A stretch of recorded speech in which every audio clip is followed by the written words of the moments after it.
আর কেরা ফয়সাল নাকি দোস্ত? খারাপ হ্যাঁ দোস্ত, খারাপ। তোমার তো আজকাল পাওয়া যায় না, কি ব্যাপার? আমি তো খেতে গেছিলাম দোস্ত, একটু ক্ষেত থেকে আসতেছি। ও আচ্ছা, তুমি নাকি বিদেশ যাইতেছো, এটা আবার মানুষের মুখ থেকে শুনি, তো কি খবর? দোস্ত তোমারে কইতে চাইছিলাম, একটু সমস্যা ছিল, টাকা পয়সার একটু সমস্যা ছিল, টাকা পয়সা হইলে একবারে কইতে চাইছিলাম। ও, তো কত টাকা পয়সা মানে ছিল? দোস্ত 3 লাখ টাকার মতো মনে হয়েছে। 1 লাখ টাকা আমার কাছে শর্ট আছে। আর তুমি তো 3 লাখ টাকা ম্যানেজ করে ফেললা, তুমি তো বিদেশ যাইতেছো। এইদিকে তোমার বন্ধু রাকিব, ওর সাথে একসাথে বও, একসাথে খাও, হ্যাঁ একসাথে উঠো চলো ফিরো। তুমি হ্যারে ছাড়া থাকবা কেমনে, আর হ্যাঁ তোমার ছাড়া থাকবো কেমনে? দোস্ত ও তো বিদেশ যাইতেছে। আরে ওর বাপে তো ভ্যান চালায় খায়, ও এত টাকা পাইলো কই?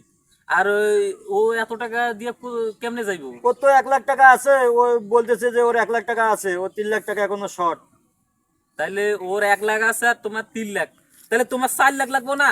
তুমি হের কাছ থেকে 1 লাখ নেও, নিয়ে তুমি আগে বিদেশ যাও, তারপর তুমি বিদেশ যাওয়ার পর হরে নিয়ে যাও। দোস্ত তুমি তো বুদ্ধিটা ভালোই দিছো, ওর 1 লাখ যদি আমারে দেয় তাহলে আমার 3 লাখ সহ আমি বিদেশ যেতে পারি। হ্যাঁ, তারপর তুমি ওরে নিয়ে যাও, তাহলে যাও। আচ্ছা দোস্ত, যাই।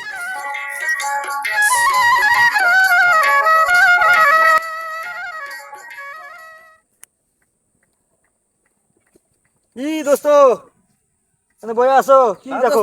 এই যে খেত আছে, খেত দেখতে আইছিলাম দোস্ত। তোমার একটা কথা কইতে চাই। কও দোস্ত, তাহলে কি কইবা? তোমার তো 1 লাখ টাকা আছে, হ্যাঁ আমার তো 3 লাখ টাকা আছে। হ্যাঁ তুমি যদি চাও তাহলে তোমার 1 লাখ টাকা আমরা দাও, আমি বিদেশ যাই। দোস্ত, তুমি যা যা কও ওরই ভালো, নে যাইতে পারো, যাও।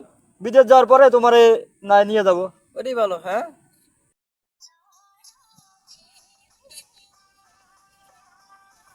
রাকিব নাকি?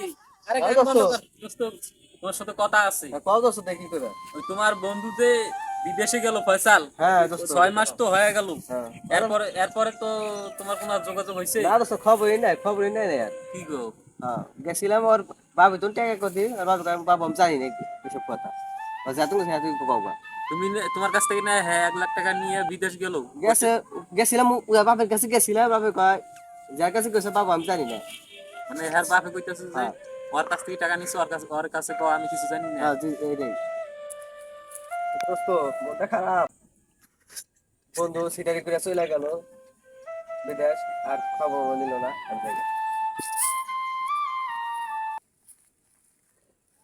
শালারে বুদ্ধিটা দিলাম আমি, রাকিবের টাকাটা নিয়ে বিদেশ গেল, যায় আর পরে রাকিব আর খোঁজ খবরও নিলে না।